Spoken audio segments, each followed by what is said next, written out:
So what is up, guys? Nick here, helping you to master your technology. iPhone XS Max 2 years later. So yeah, we're getting up there near 2021. It's going to be in its third year, but technically it's around 2 years old. Is this phone still worth it right now? 6.5-inch OLED Super Retina display on here, marketing terms for another OLED display. Tuned very accurately though, I do like it. And then we do have a dual 12 megapixel camera on the rear there that is capable of up to 4K at 60p. So it's a very good overall video quality you can get out of this thing. 4 gigs of RAM, Apple A12 Bionic 7 nanometer CPU. This thing also does have a 3174 milliamp hour battery housed in the back of this thing and capable of fast charging. So those are some of the key specifications for the iPhone XS Max here, late 2020 going into 2021. Those are some decent specs, I think, if you could find this thing on a deal. And talking about its build quality, you can see we do have stainless steel, lightning port on board. And while this gold color, you do have space gray silver options available as well, is not the most premium looking gold. I mean, the iPhone 12 Pro Max is the one that looks super premium now. It still looks very good. And you'd be hard pressed to find Android phones that feel as nice, maybe even look as nice as the iPhone XS Max in terms of that build quality. So a very durable phone as well. The glass will crack on the back if you drop it a couple of times. This phone does have IP68 dust and water resistance, so it's still really great when it comes to if you get this thing wet, you're probably not going to have too much of an issue with this phone. So very happy about that.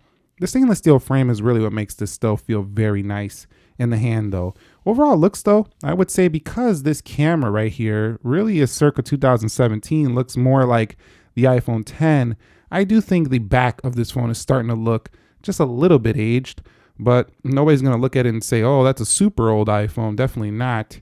But compared to the 11, the 11 Pro, the 10R, even the iPhone 12, 12 Pro, all those phones, it does look a little bit aged, but still a very premium overall device if you could find it on a deal. Okay guys, so let's talk about this display. Now, if you take a look here, this display gets up to 625 nits bright. So it's a very bright display. It also has 3D touch, so that punch in is actually faster. When you punch in, you hold it down, it's quicker than the newer iPhone even. So it still has that going for it. So very bright display. At nighttime, it's actually so bright you'll have to turn it down. Now over here, you'll see it does have dark mode, night shift, true tone. So it's not left behind with features on display. It doesn't get as bright as the 11 Pro Max or the 12 Pro Max, which get around 800 nits of usable brightness. But I mean, really, there's not a big deal of an issue with this display at all. I mean, it really is super sharp. The bezels are not that thick and the overall display is pretty much a joy. And because the bigger iPhones have such a large display, the notch doesn't really bother as much as on a smaller iPhone. So really do like this display, whether you're reading news articles, you're reading on the internet, or you're even watching video. Let's go watch some videos. Say you're watching some Nick Ackerman channel. You'll see it's a very good experience, and we're listening to audio here as well.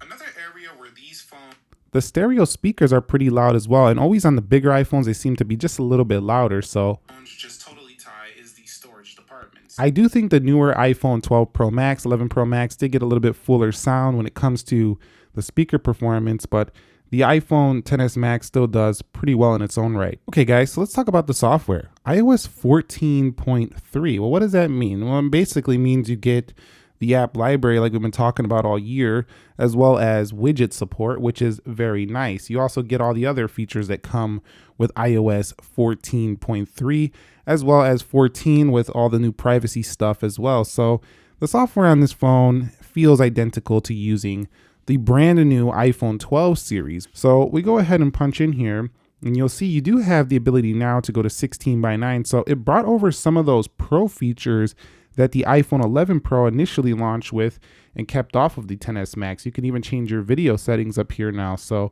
it's literally like the same experience. You're not getting a wide angle though. So if you try to bring it back and go wide, you'll miss that out on the camera. But the software itself, very nice. And of course, you're not going to get the same wallpapers. Apple usually puts different wallpapers depending on the iPhone you're using.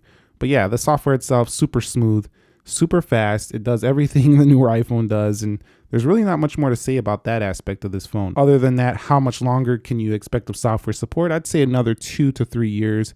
You might even get more considering how powerful the A12 CPU is. And performance. This thing is rocking that A12 Bionic chipset. It does have an Apple GPU at 4-core graphics.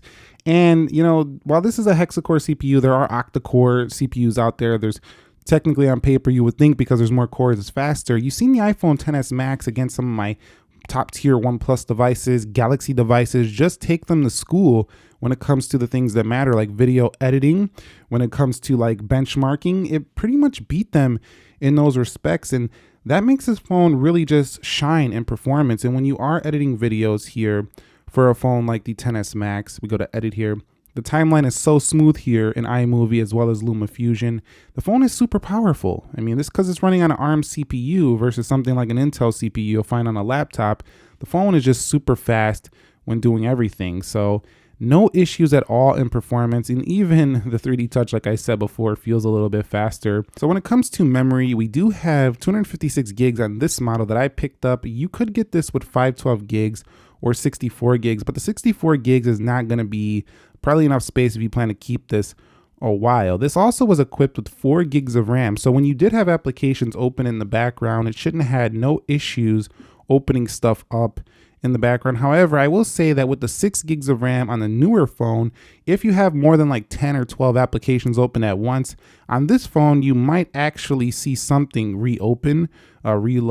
Whereas on the newer 6 gigs of RAM iPhone 12 Pro Max with its RAM, you might actually never see that. So it's a little bit improved on the new ones, but it's not bad. I mean, you have to be running like 10 or 12 apps to even see this happen. Okay, guys, so let's talk about the camera performance on this phone. So we'll put that Canon lens back there for a camera test.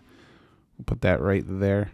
Man, I just love this camera. The Smart HDR made the photos look so good by themselves. And when you do video, the only issue is that you didn't have the wide angles. So sometimes you would be too close and you had to back up a little bit because the angle was just too close if you wanted a wide shot. That's where the 11 Pro and the 11 series did improve. But you could still get fantastic overall video. And I would say some Samsung phones were more stable than this phone, you know, because they had that super steady stuff. But you could do 4K 24. I believe they brought the 25 as well in this phone. No HDR video, but again, the photo quality was acceptable. You have a telephoto lens, which beats out something like the iPhone XR. You do have a pretty good portrait mode, panoramic modes, and no night modes here for this phone. That came with the iPhone 11 Pro. But again, you could go ahead and find, you know, a camera app that could do it. So if I cover it with my hand, you won't see the night mode appear. You could find an application that would actually do the night mode. But on the front facing camera, we are talking about, you know, a pretty nice 7 megapixel camera here. But again, this is another area where I was waiting for an improvement, and we've seen it for the iPhone 11 Pro. Definitely doesn't match up if I'm doing a video on the rear here and I'm trying to go 4K. So iPhone XS Max, the camera was pretty darn amazing, but for people who are really serious about photography, there were a few features that Apple left out, and those were brought in the 11 Pro Max and the 12 Pro Max. So you really have to weigh, do you need the wide angle? Do you need that extra stuff? Because if you don't, this camera should still perform exceptional for what you need out of an iPhone. And talking about battery life, I often had this in low power mode because I wanted to, but the phone by itself would last the whole day. The only difference is I found that the 11 Pro Max improved on this so much that I would finish the day with like 50% on that phone, whereas this one I was finishing around 20. But still, this one never actually died on me in a single day. I was able to make it through the entire day on this phone. However, I will state, if your battery health is getting low, you probably will see this phone, you know, not get as long. That's pretty much evident across most of the iPhones. But at 3174 milliamp hour batteries, fast charging up to 15 watt, you would have to get your own charger. It didn't come with a fast charger. This phone had pretty darn good battery life, and I don't think many people had an issue with it. But if you did, you should consider checking your maximum capacity, because that could be one of the culprits. Your battery might have just been draining. Okay guys, so when it comes to the phone call quality, this phone right here wasn't the best, but it was serviceable. What I mean, Samsung phones at the time had Qualcomm modems. This one didn't, so it wasn't as good in this department. It also was a little bit slower in 4G LTE, and I also had some drop calls sometimes. Want Face ID and you wanted in a larger iPhone, this was the one you had to pick up in the 10s Max, so that was nice. Bluetooth 5.0 also made Bluetooth connection super snappy. 2 years later, is the iPhone 10s Max worth your time? I think it really comes down to the camera. Can you live with the camera on the front not matching up with the rear at 4K? Can you live with the fact that the 10s Max definitely doesn't have the brightest 800 nit display? Can you live with the fact it's a little bit worse battery life than the newer iPhone Max phones, but it's still better than some other iPhones? You really have to come down to that. The wide angle is the big deal here that it's missing. That really is the main thing that you'll miss out when getting this phone, because even some budget Android phones have the wide angle. So that's it for me and the iPhone 10s Max. If you have one, let us know your experience down below. Let us know if you're picking one up, and subscribe if you haven't already. We have many more videos to come in 2021. I'm really going to be going hard next year, so stay tuned to the channel. Thank you guys very much for your support and watching, and thumbs up if you enjoyed the video. And I'll catch you all in the next episode. Peace.